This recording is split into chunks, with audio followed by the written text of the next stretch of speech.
નમસ્કાર વિદ્યાર્થી મિત્રો. ગુજરાત માધ્યમિક અને ઉચ્ચતર માધ્યમિક શિક્ષણ બોર્ડ અને ગુજરાત સરકારના સંયુક્ત ઉપક્રમે નીટ પ્રશિક્ષણમાં આપ સૌ વિદ્યાર્થી મિત્રોનું હાર્દિક સ્વાગત છે. મિત્રો, આજે આપણે ટ્રાન્ઝિસ્ટર અને અર્ધવાહકો વિશે ચર્ચા કરીશું. આમ તો આપ સુપરિચિત છો જ સુવાહક, અવાહક અને અર્ધવાહકમાં શો ફેર છે. આપણે નીટને ધ્યાનમાં રાખીને કેટલીક બ્રીફ થિયરીઓ જોઈશું. આ થિયરીઓ બાદ મહત્ત્વના સૂત્રો અને કેટલાક દાખલા ગણીશું. આપ વિદ્યાર્થી મિત્રોને વિનંતી છે કે આપ આપના નોટ પેન સાથે રાખશો અને જે કંઈ યોગ્ય લાગે એ ઉતારતા જશો અને દાખલા ગણાવું એ મુજબ દાખલા ગણતા જશો. તો વિદ્યાર્થી મિત્રો, આપણે જોઈએ અર્ધવાહકો અને ટ્રાન્ઝિસ્ટર. સુવાહક, અર્ધવાહકો અને અવાહકો, આ ત્રણની અંદર મુખ્ય તફાવત એ છે કે અવાહકોની અંદર મુક્ત ઇલેક્ટ્રોનો હોતા નથી. સુવાહકોની અંદર મુક્ત ઇલેક્ટ્રોનો આવેલા હોય છે. બધી જ ધાતુઓ વિદ્યુતની સુવાહક છે. એમની સુવાહકતા મુક્ત ઇલેક્ટ્રોનને આભારી છે. જે અર્ધવાહકોની અંદર મુક્ત ઇલેક્ટ્રોનો તો છે જ, પણ આ મુક્ત ઇલેક્ટ્રોનની સાથે હોલ નામના બીજા ચાર્જ કેરિયરો હોય છે. આમ અર્ધવાહકમાં બે પ્રકારના ચાર્જ કેરિયર હોય છે, મુક્ત ઇલેક્ટ્રોન અને હોલ. જ્યારે અવાહકોની અંદર આવા કોઈ મુક્ત ઇલેક્ટ્રોન હોતા નથી. સુવાહકોનું તાપમાન વધે, જેમ તાપમાન વધે તેમ મુક્ત ઇલેક્ટ્રોનની સંખ્યા ઘટે અને એમની ગતિ અવરોધાય. આ કારણસર તાપમાન વધે છે તેમ સુવાહકોનો અવરોધ વધે. જ્યારે અર્ધવાહકોનો એક ખૂબ જ અગત્યની લાક્ષણિકતા છે કે અર્ધવાહકો માટે તાપમાન વધે છે તેમ મુક્ત ઇલેક્ટ્રોન અને હોલની વધારે જોડ છૂટી પડે છે. આમ વીજભાર વાહકોની સંખ્યા વધે છે. ચાર્જ કેરિયર વધતા તેમનો વિદ્યુત અવરોધ ઘટે છે. મોટાભાગની ધાતુઓ સુવાહકો છે, એક્સેપ્ટ સિલિકોન અને જર્મેનિયમ. સિલિકોન અને જર્મેનિયમ અર્ધવાહકો છે. સામાન્ય રીતે જોઈએ, દાખલા તરીકે સુવાહકોમાં એલ્યુમિનિયમ સુવાહક છે. એલ્યુમિનિયમ માટે જોઈએ તો એક એલ્યુમિનિયમ પરમાણુ પાસે 13 ઇલેક્ટ્રોનો છે. આ 13 ઇલેક્ટ્રોનો 1s2, 2s2, 2p6, 3s2 અને 3p1. એલ્યુમિનિયમ માટે ઇલેક્ટ્રોનિક સંરચના આ પ્રમાણે છે. અહીં સૌથી બહારની કક્ષામાં રહેલા આ 3 ઇલેક્ટ્રોનને વેલેન્સ ઇલેક્ટ્રોન કહેવાય. આમ એલ્યુમિનિયમ ટ્રાઇવેલેન્ટ છે. જ્યારે પરમાણુઓ ભેગા થઈ ધાતુ રચે છે ત્યારે એક પરમાણુમાંથી એમની વેલેન્સી જેટલા, એમની સંયોજકતા જેટલા મુક્ત ઇલેક્ટ્રોનો પ્રાપ્ત થાય છે. તો પછી સિલિકોનની વાત કરીએ તો સિલિકોનનો પરમાણુ ક્રમાંક 14 છે. આમ સિલિકોન પાસે એલ્યુમિનિયમ કરતાં તો એક વધારાનો વેલેન્સ ઇલેક્ટ્રોન છે. એની ઇલેક્ટ્રોનિક સંરચના 1s2, 2s2, 2p6, 3s2 અને 3p2 છે. આમ સિલિકોન પાસે 4 વેલેન્સ ઇલેક્ટ્રોનો છે. આમ સામાન્ય રીતે જોઈએ તો પરમાણુઓ ભેગા થઈ જ્યારે સ્ફટિકની રચના કરે છે ત્યારે એક એલ્યુમિનિયમમાંથી 3 મુક્ત ઇલેક્ટ્રોનો પ્રાપ્ત થાય છે. તો સિલિકોનમાંથી 4 મુક્ત ઇલેક્ટ્રોનો પ્રાપ્ત થવા જોઈએ. પરંતુ સિલિકોન અને હજી જર્મેનિયમની વાત કરીએ તો જર્મેનિયમનો પરમાણુ ક્રમાંક 32 છે. જર્મેનિયમ પાસે પણ બાહ્ય કક્ષા છે 4s2, 4p2.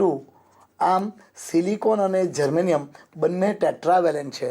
સિલિકોન અને જર્મેનિયમ બંને પાસે 4 વેલેન્સ ઇલેક્ટ્રોનો છે. આમ સિલિકોન અને જર્મેનિયમ એલ્યુમિનિયમ કરતાં વધારે સુવાહક વર્તતા હોવા જોઈએ, પરંતુ સિલિકોન અને જર્મેનિયમ નું સ્ફટિક બંધારણ કંઈક જુદું છે. સિલિકોન અને જર્મેનિયમ ડાયમંડ સ્ફટિક બંધારણ ધરાવે છે. ડાયમંડ સ્ફટિક બંધારણમાં કોઈ એક પરમાણુ પાસે 4 પાડોશી પરમાણુઓ હોય છે અને દરેક પરમાણુ આ 4 પાડોશી પરમાણુ સાથે સહસંયોજક બંધથી જકડાયેલા હોય છે. આમ સિલિકોન અને જર્મેનિયમ ટેટ્રાવેલેન્ટ છે તથા તેમની પાસે 4 પાડોશીઓ છે. આમ દરેક પાડોશીને એક ઇલેક્ટ્રોન આપી દે છે. આથી સિલિકોન અને જર્મેનિયમ પાસે એક પણ મુક્ત ઇલેક્ટ્રોન રહેતો નથી. આવું દરેક જગ્યાએ થાય તો પ્રશ્ન એ થાય કે સિલિકોન અને જર્મેનિયમ અવાહક તરીકે જ વર્તતા હોવા જોઈએ. તો એ વાત પણ સાચી છે. નિરપેક્ષ શૂન્ય તાપમાને 0 કેલ્વિન તાપમાને આ બધા જ ઇલેક્ટ્રોનો સહસંયોજક બંધમાં જકડાયેલા હોય છે. આના પણ 4 પાડોશીઓ પૈકીનો એક પાડોશી આ છે. આના પણ 4 પાડોશીઓને એક ઇલેક્ટ્રોન આપી દે છે. આમ ઇલેક્ટ્રોનની સમાન ભાગીદારી કરી સહસંયોજક બંધમાં બધા જ ઇલેક્ટ્રોનો જકડાયેલા હોય છે.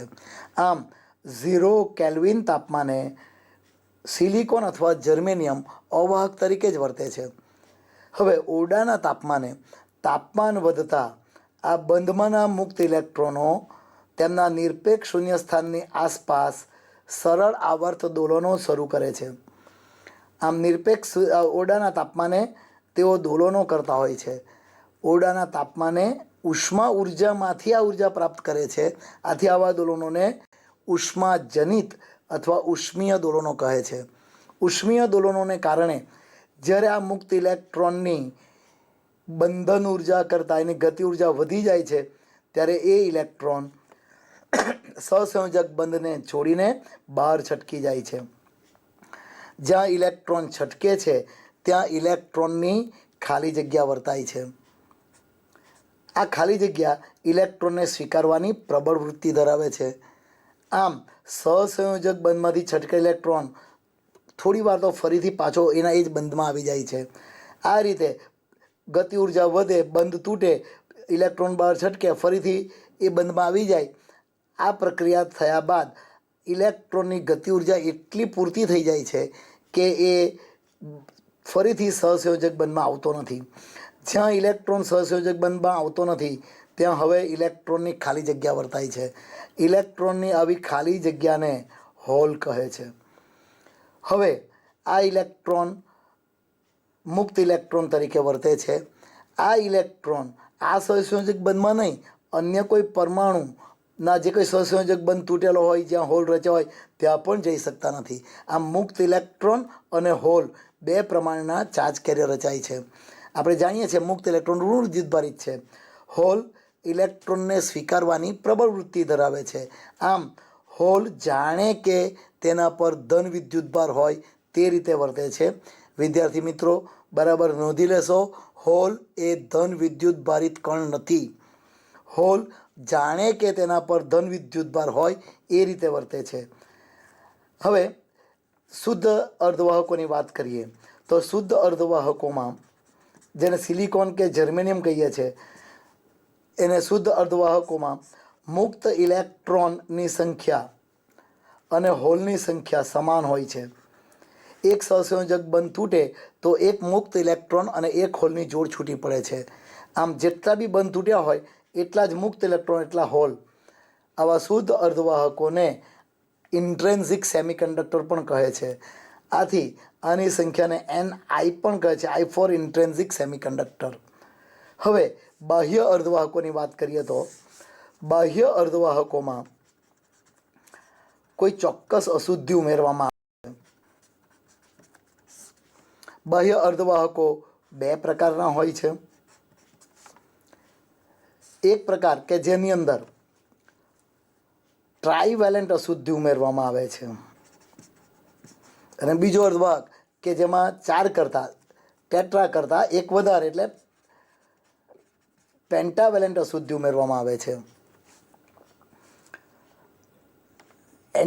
ફોસ્ફરસ, આર્સેનિક, એન્ટીમની, બિસ્મથ, આ બધી પેન્ટાવેલેન્ટ અશુદ્ધિઓ છે. પેન્ટાવેલેન્ટ અશુદ્ધિ પરમાણુ પાસે 5 વેલેન્સ ઇલેક્ટ્રોન છે.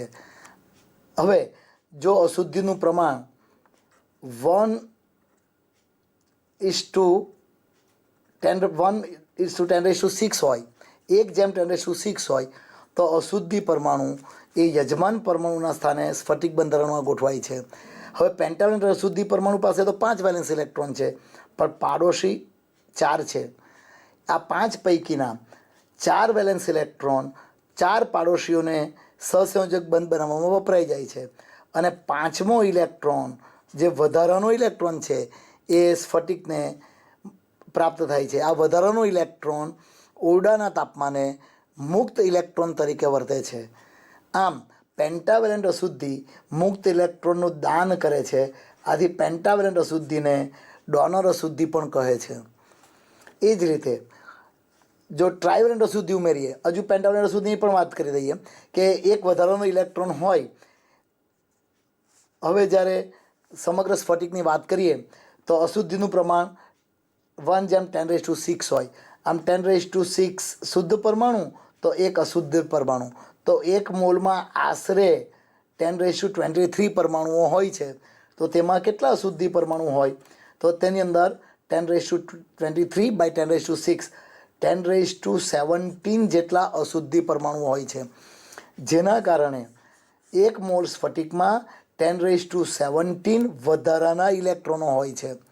આમ પેન્ટાવેલેન્ટ અશુદ્ધિ ઉમેરતા એવો બાહ્ય અર્ધવાહક તૈયાર થાય છે કે જેમાં મેજોરિટી મુક્ત ઇલેક્ટ્રોનો હોય છે. વળી પાછું સહસંયોજક બંધ તૂટે, ઉષ્મીય દોલનોના કારણે સહસંયોજક બંધ તૂટે અને મુક્ત ઇલેક્ટ્રોન અને હોલની જોડ તો છૂટી પડે જ છે. આમ આમાં હોલ પણ હોય છે, પણ હોલ માઇનોરિટીમાં હોય છે. આ મુક્ત ઇલેક્ટ્રોનની સંખ્યા એ હોલની સંખ્યા કરતાં વધારે હોય છે. મુક્ત ઇલેક્ટ્રોનો મેજોરિટીમાં હોય. આવા અર્ધવાહકોને એન પ્રકારના અર્ધવાહકો કહે છે. ટ્રાઇવેલેન્ટની વાત કરી દઈએ.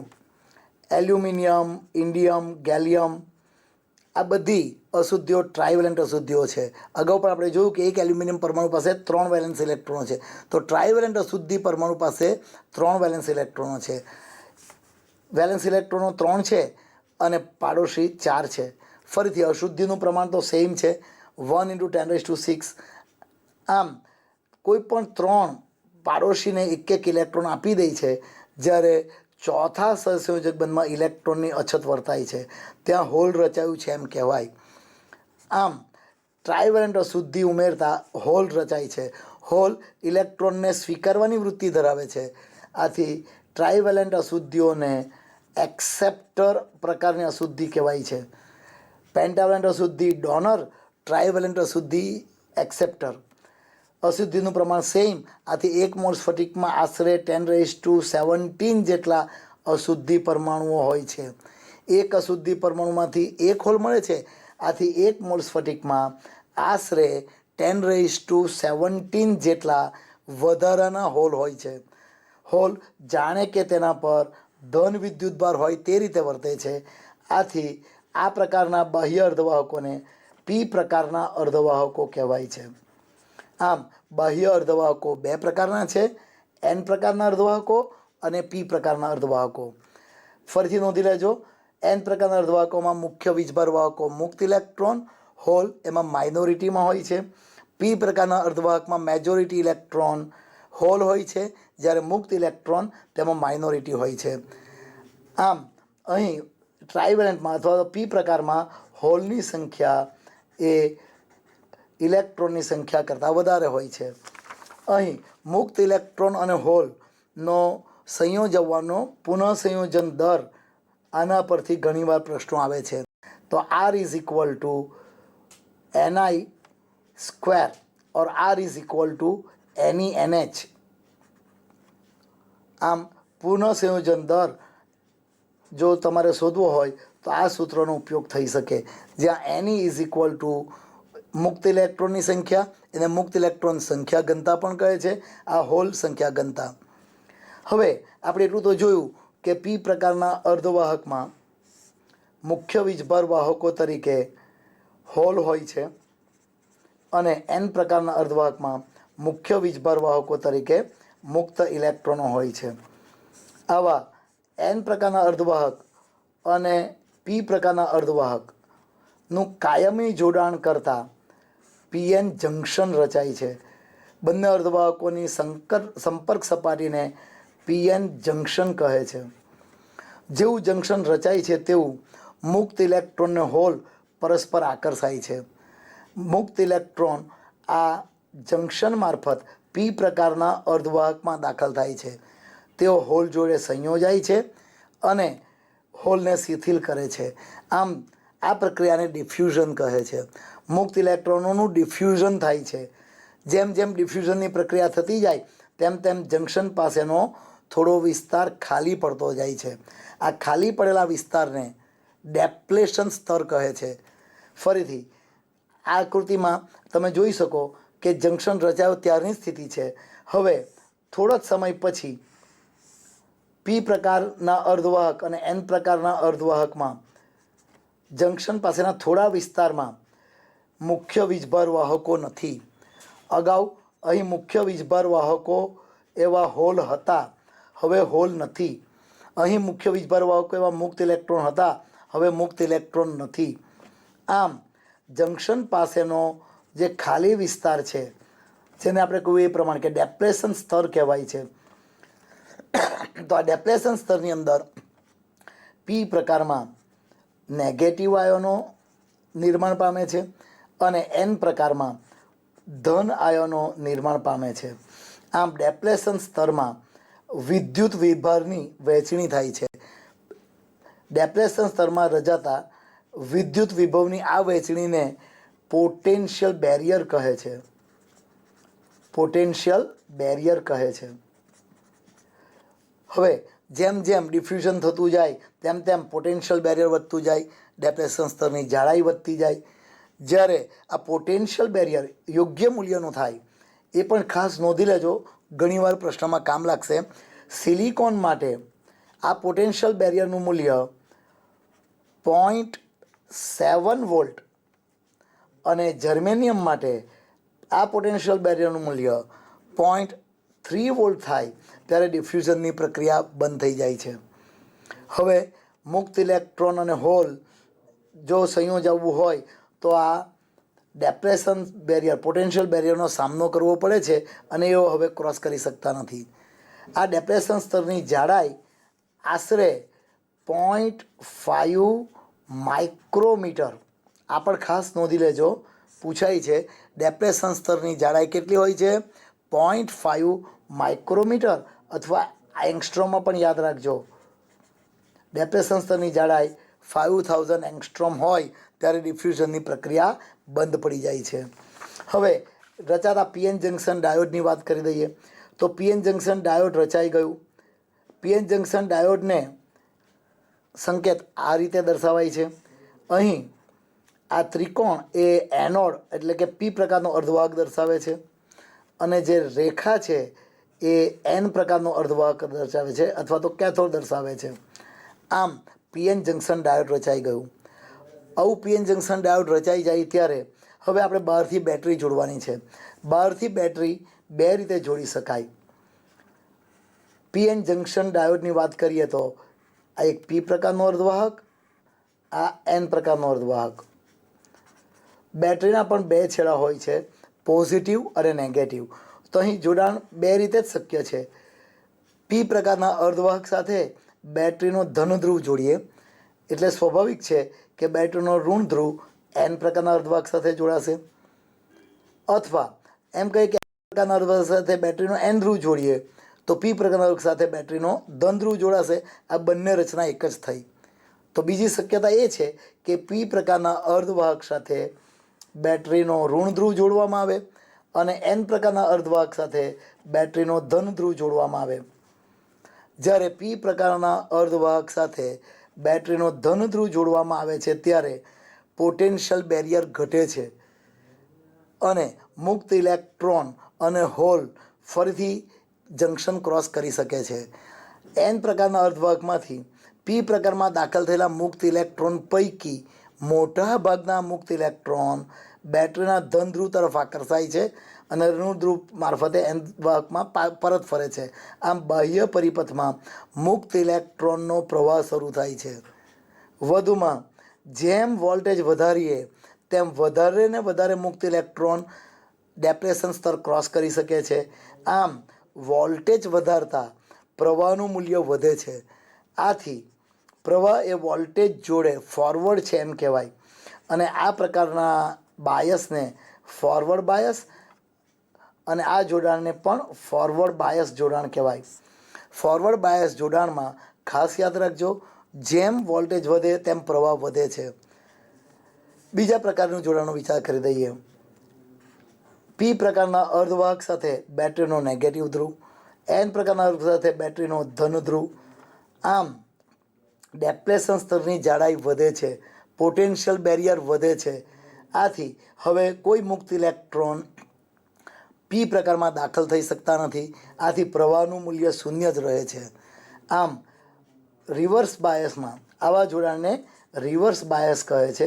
રિવર્સ બાયસમાં વોલ્ટેજ વધારતા પ્રવાહમાં કોઈ ફેરફાર થતો નથી. જ્યારે રિવર્સ વોલ્ટેજ વધુ ન હોય ત્યારે કોઈ સૂક્ષ્મ પ્રવાહ મળે છે. આ પણ ખાસ નોંધી લેજો, સૂક્ષ્મ પ્રવાહ મળવાનું કારણ માઇનોરિટી ચાર્જ કેરિયર છે. એ માઇનોરિટી ચાર્જ કેરિયરને કારણે સૂક્ષ્મ પ્રવાહ મળે છે. ફરીથી નોંધી લેજો, સૂક્ષ્મ પ્રવાહ કોને કારણે મળે છે?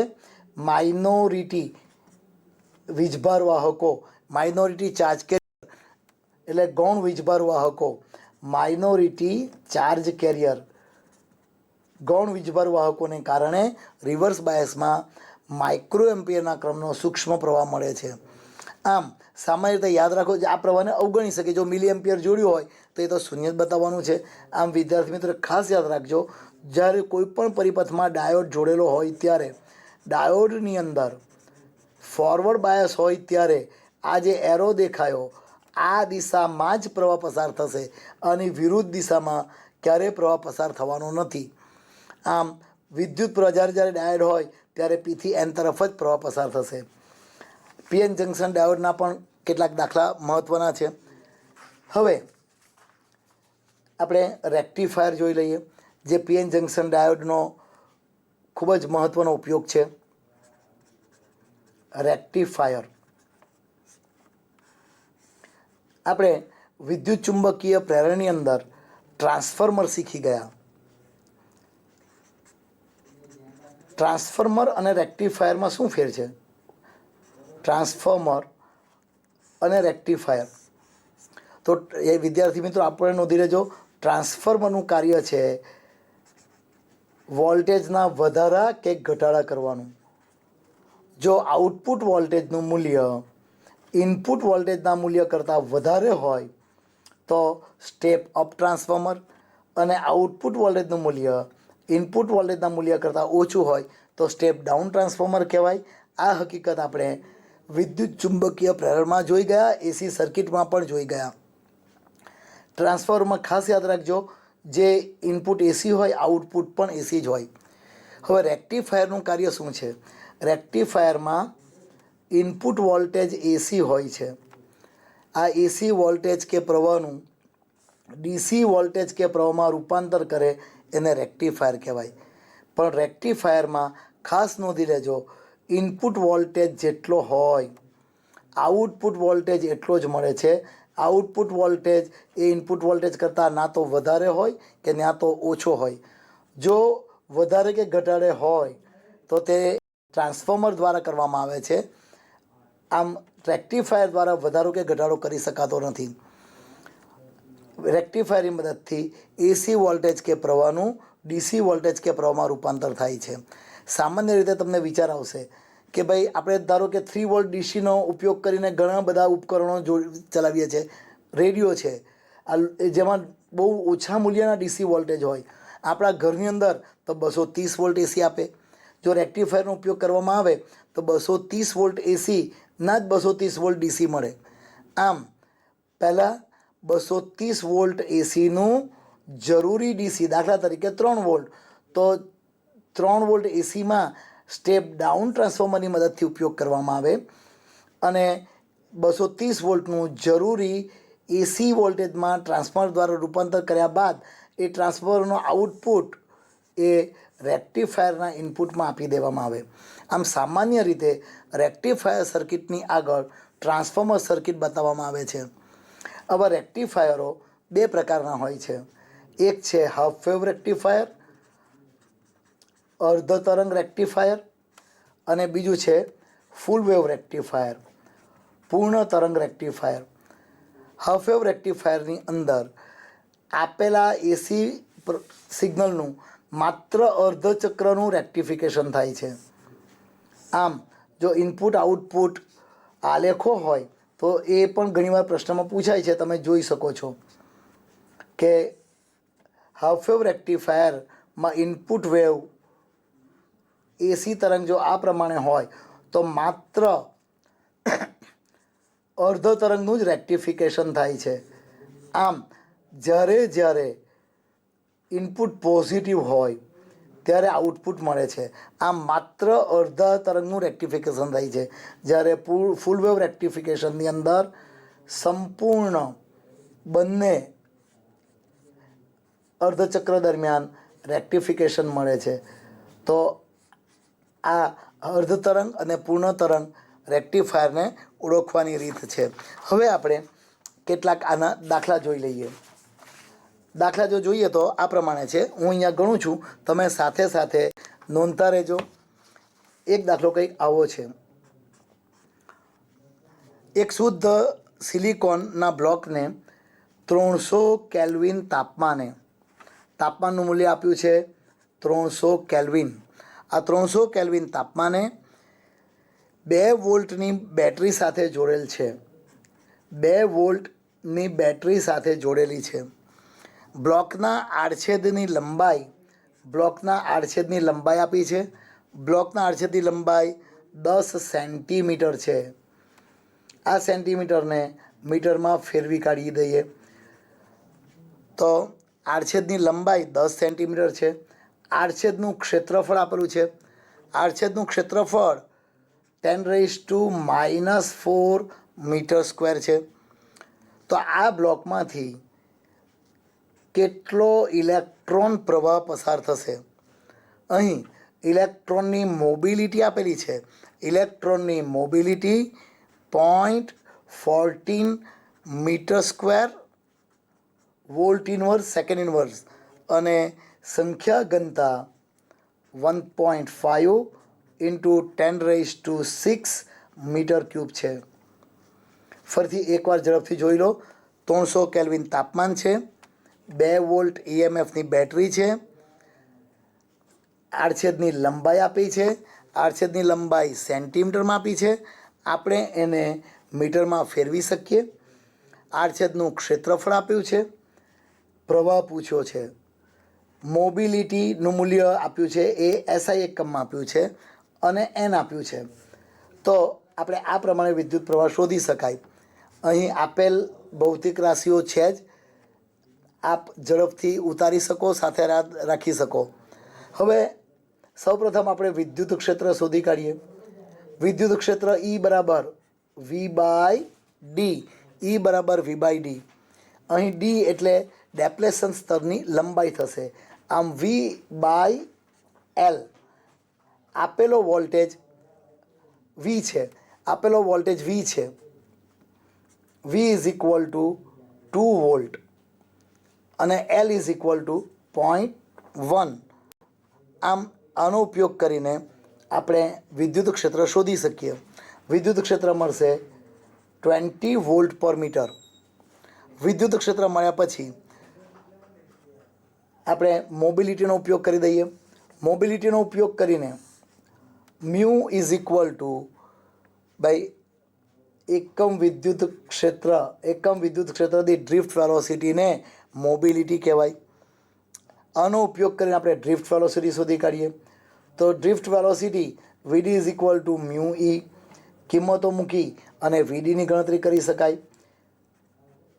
કિંમતો મૂકી દઈએ. મ્યુની આપેલી કિંમત છે 0.14 અને E આપણે મેળવી કાઢ્યું 20 વોલ્ટ પર મીટર. આ મ્યુ અને VDનો ગુણોકાર કરી દઈએ તો જવાબ 2.8 આવે મીટર પર સેકન્ડ. VD મળી ગયું. એટલે હવે વિદ્યુત પ્રવાહનું સૂત્ર I ઇઝ ઇક્વલ ટુ, આ ખાસ યાદ રાખજો, I is equal two NaVDE, જ્યાં n એટલે સંખ્યા ઘનતા જે આપેલી જ છે, a એટલે આડછેદનું ક્ષેત્રફળ એ પણ આપ્યું છે, ડ્રિફ્ટ વેલોસિટી આપણે મોબિલિટી પરથી શોધી કાઢી, ઇલેક્ટ્રોનનો વીજભાર 1.6 × 10⁻⁻19 કુલમ. આ કિંમતો મૂકી તમે ગણતરી કરી શકો.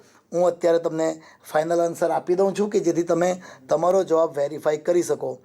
તો અહીં વિદ્યુત પ્રવાહનું મૂલ્ય તમને મળશે 6.72 × 10⁻⁻7 એમ્પિયર और 67.2 માઇક્રો એમ્પિયર. એકવાર અહીંયા તમારી નજર સમક્ષ છે જ, સ્ક્રીન પર તમને દેખાય છે. સર જરા ઝડપથી આ દાખલો તમે ઉતારી લેજો. એટલે આપણે બીજા દાખલા તરફ જઈએ. અહીં સાદુરૂપ તમે આપજો અને કિંમતો જાતે વેરીફાઈ કરી શકો. હવે આપણે બીજો દાખલો જોઈ લઈએ. આ દાખલો કંઈક આવો છે. શુદ્ધ સિલિકોન અર્ધવાહકોનું માટે વાહકતાનું મૂલ્ય આપેલું છે. અહીં શુદ્ધ અર્ધવાહક છે. શુદ્ધ અર્ધવાહક માટે વાહકતા એટલે સિગ્મા. વાહકતાનું મૂલ્ય છે 6400 μm/-1. વાહકતાનો એકમ μm/-1 છે. અવરોધકતાનો એકમ ઓમ મીટર, તેનો વ્યસ્ત લઈ લેવાનું. આમ વાહકતા આપેલી છે. વાહકતા ધરાવતા n અર્ધવાહકમાં એને n પ્રકારના અર્ધવાહકમાં રૂપાંતર કરવું છે. આ માટે એની અંદર પેન્ટાવેલેન્ટ અશુદ્ધિ ઉમેરવામાં આવે છે. આ પેન્ટાવેલેન્ટ અશુદ્ધિના પરમાણુની સંખ્યા ઘનતા શોધવાની છે. પેન્ટાવેલેન્ટ પરમાણુના અહીં પણ મોબિલિટીનું મૂલ્ય 0.133 મીટર², વોલ્ટ ઇનવર્સ, સેકન્ડ ઇનવર્સ આપેલું છે. ફરીથી જોઈ લઈએ પ્રશ્ન શું છે, તમે સાથે સાથે નોંધતા જજો. આ આપેલી વિગત છે. આપેલો પ્રશ્ન આવો છે. શુદ્ધ સિલિકોન માટે વાહકતા આપેલી છે, મોબિલિટી આપેલી છે, અને આ શુદ્ધ અર્ધવાહકોનું n પ્રકારના અર્ધવાહકમાં રૂપાંતર કરવા માટે કેટલી સંખ્યા જોઈશે. આપણને ખબર છે n પ્રકારમાં મુક્ત ઇલેક્ટ્રોન હોય એટલે એની શોધવાના છે. તો આપણને કયું સૂત્રનો ઉપયોગ કરીશું? આપણને ખબર છે sigma is equal two mu NE. અહીંયા ઇલેક્ટ્રોન છે એટલે NE કહી દઈએ તો આના પરથી NE is equal to sigma upon mu E. સૂત્ર નોંધી લેજો વિદ્યાર્થી મિત્રો. અને હવે કિંમત તમે મૂકી શકો, ગણતરી કરી શકો. અહીં સિગ્મા આપેલું છે, મ્યુ આપેલું છે, એની કિંમત તમે જાણો જ છો. ઇલેક્ટ્રોનનો વીજભાર 1.6 × 10⁻⁻19 કુલમ. આ કિંમતો મૂકી દો તો તમને અહીંયા એની મળશે. એનો જવાબ નોંધી રાખો કે જેથી તમે જ્યારે ગણતરી કરો ત્યારે જવાબ વેરીફાઈ કરી શકો. જવાબ આવશે 3 × 10⁻23 પર યુનિટ વોલ્યુમ એટલે મીટર³. એનીનું મૂલ્ય આવશે 3 × 10⁻23 મીટર³. આ દાખલો ઝડપથી જોઈ લેશો એટલે આપણે એક બીજો દાખલો જોઈએ. હવે આપણે બીજો દાખલો જોઈ લઈએ. આગળ જઈએ. કંઈક આવું છે. આપેલ અર્ધવાહકમાં ઇન્ડિયમ અશુદ્ધિ ઉમેરવામાં આવે છે ત્યારે હોલની સંખ્યા ઘનતા. અહીં હોલની સંખ્યા ઘનતા આપેલી છે. આપણે કહ્યું કે ઇન્ડિયમ એ ટ્રાઇવેલેન્ટ છે.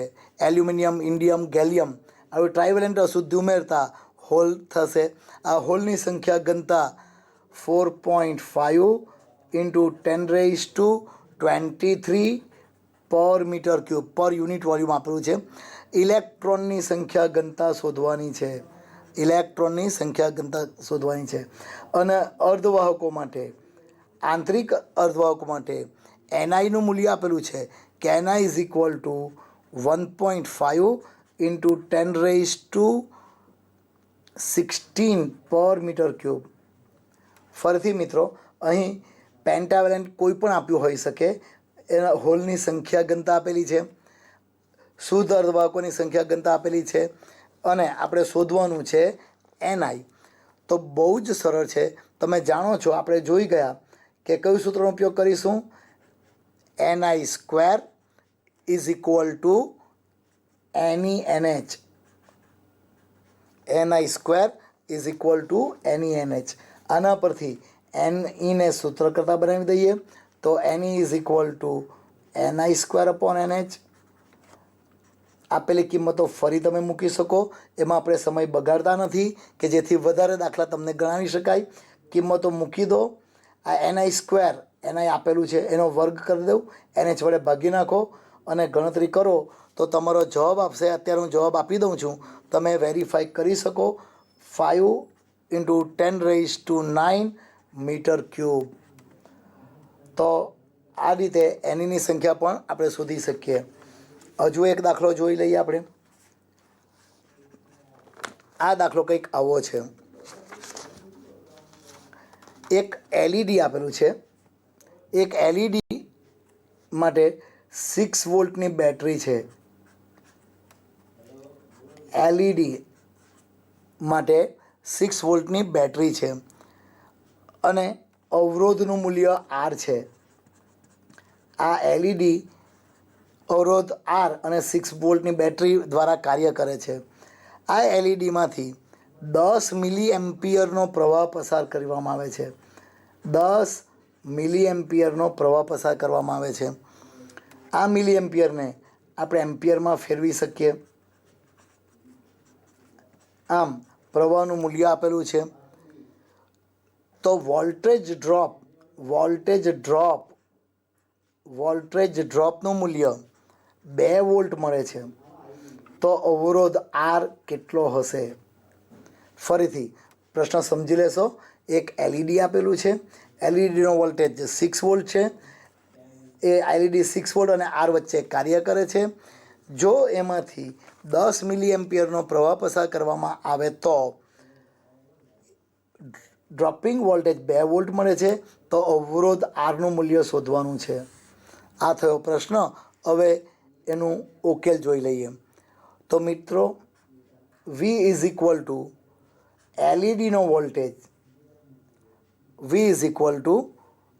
એલઈડીનો વોલ્ટેજ જે ડ્રોપ થાય છે એલઈડીનો વોલ્ટેજ વત્તા વીઆર.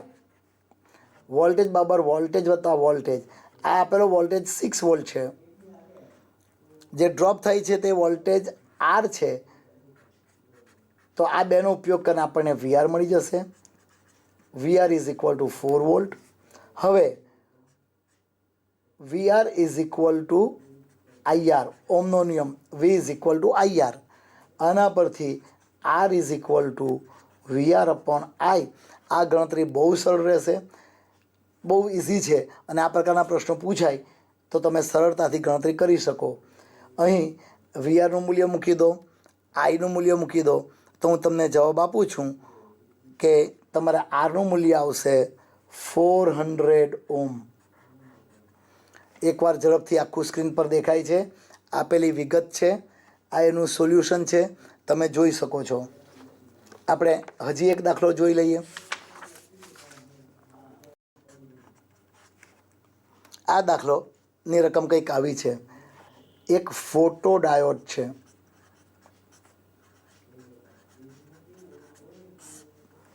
ફોટો ડાયોડ માટે પ્રકાશની તરંગ લંબાઈ આપેલી છે. પ્રકાશની તરંગ લંબાઈ છે 1700 નેનોમીટર. નેનોમીટરને મીટરમાં ફેરવી શકો. 1 નેનોમીટર એટલે -9 મીટર. 2 0 કાઢી દઈએ તો 17 × 10⁻⁻7 મીટર. અને બેન્ડ ગેપ ઉર્જા ઇજી કેટલી હશે? ફોટો ડાયોડની વાત કરીએ, બેન્ડ ગેપ એનર્જી આવી ગઈ. એક ખાસ નોંધી લઈએ કે અવાહકોની અંદર આ બેન્ડ ગેપ એનર્જી ખૂબ જ મોટો હોય છે. અત્યારે થોડું સંદર્ભ ચર્ચા કરું છું એટલે આ તરફ આપણે નોંધી લઈએ કે અર્ધવાહકો, સુવાહકો અને અવાહકો. તો અવાહકો માટે આ band gap energy 7 electron volt કરતાં વધારે હોય છે.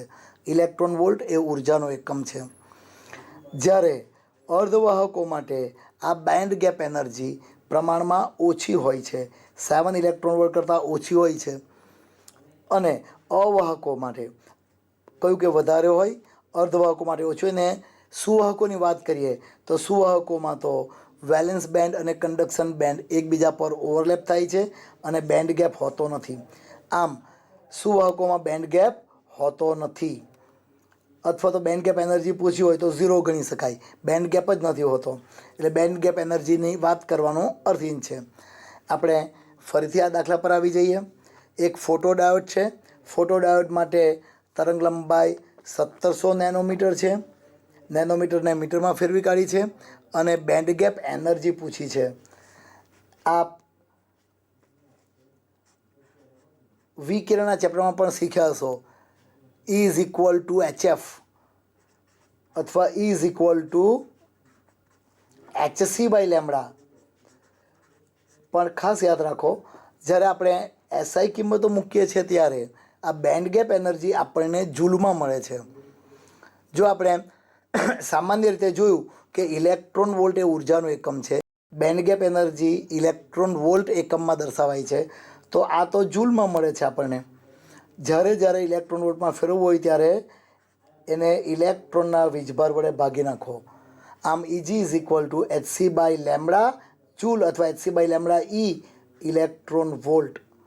અહીં H એટલે પ્લાન્કનો અચળાંક, C એટલે પ્રકાશનો શૂન્યાવકાશમાં વેગ, H એટલે 6.625 ઇન્ટુ 10⁻⁻34. ફરીથી હું લખું છું, H એટલે 6.625 ઇન્ટુ 10⁻34 જૂલ સેકન્ડ, અને C એટલે 3 ઇન્ટુ 10⁸ મીટર પર સેકન્ડ. વિદ્યાર્થી મિત્રો, અહીં મારી આપને એક સલાહ છે, એક સજેશન છે કે H અને C આ બેનો ગુણાકાર ઘણી બધી વાર આવશે. જ્યારે તમે વિકિરણનો દ્વૈતવાદ શીખશો, ફોટોનના દાખલામાં HCનું મૂલ્ય ઘણીવાર ગણતરી કરવાનું આવશે, તો એને ગણતરી કરીને તૈયાર જ રાખો. 6.625 ઇન્ટુ 3 કરી દો તો 19.875 આવશે, અને -34 પ્લસ 8 કરો તો 10⁻26. તો આ HCનો મૂલ્ય યાદ રાખશો. SI મૂલ્ય આટલું છે 19.875 ઇન્ટુ 10⁻26, કે જેથી ગણતરી વખતે તમે તમારો સમય બચાવી શકો. HC by lambda E electron volt. આ ગણતરી કરીશું આપણે. ગણતરી કરી શકો તમે, કિંમતો મૂકી દો. તો અત્યારે હું તમને એનો જવાબ આપી દઉં છું. એ જવાબ આવશે 0.73 ઇલેક્ટ્રોન વોલ્ટ. આમ બેન્ડ ગેપ એનર્જી તમે સરળતાથી શોધી શકો. અહીં સ્ક્રીન પર દેખાય જ છે, એકવાર ઝડપથી જોઈ લેશો. ફોટો ડાયોડ તરંગ લંબાઈ પરથી બેન્ડ ગેપ એનર્જી શોધવાની આવે. HCનું મૂલ્ય યાદ રાખો, કિંમતો મૂકી દો, એટલે બેન્ડ ગેપ એનર્જી આપણે શોધી શકીએ. હવે આગળ જઈએ તો આપણે રેક્ટિફાયરની વાત કરી. તો રેક્ટિફાયરની અંદર half wave rectifier, full wave rectifier જોયું આપણે. આ હાફ વેવ રેક્ટિફાયર હોય કે ફૂલ વેવ રેક્ટિફાયર હોય, એના દાખલા કંઈક આ રીતે આવે છે. ધારો કે એક અર્ધ તરંગ રેક્ટિફિકેશન છે. એ અર્ધ રેક્ટિફિકેશન માટે AC સિગ્નલનું મૂલ્ય જે RMS મૂલ્ય હોય, ઇનપુટ AC આઉટપુટ DC, આપણે અગાઉ જ કહી ગયા કે AC અને DCમાં વધઘટ માત્ર રેક્ટિફાયર કરે છે, તો આઉટપુટની અંદર એટલો જ DC વેલ્યુ મળશે. આમ ખાસ યાદ રાખો કે AC સિગ્નલનું મૂલ્ય કોના જેટલું હોય છે? DCના મૂલ્ય જેટલું જ હોય છે. અહીં DC હોય એટલે આમ તો RMSનો પ્રશ્ન રહેતો નથી. તો વિદ્યાર્થી મિત્રો, આજે આપણે અર્ધવાહકોની અંદર બેન્ડ ગેપ એનર્જી જોઈ, ત્યારબાદ PN જંક્શન ડાયોડ, P પ્રકારના અર્ધવાહક, N પ્રકારના અર્ધવાહક, આ બંને અર્ધવાહકોનું જોડાણ કરી પીએન જંકશન ડાયોડ, આ પીએન જંકશન ડાયોડની ફોરવર્ડ બાયસ અને રિવર્સ બાયસ લાક્ષણિકતાઓ અને એના કેટલાક દાખલા જોયા. આ તમે આની વધારે પ્રેક્ટિસ કરજો, જવાબ સરખાવી દેજો. આપણે વધુ બીજી વાર મળીશું. નમસ્કાર.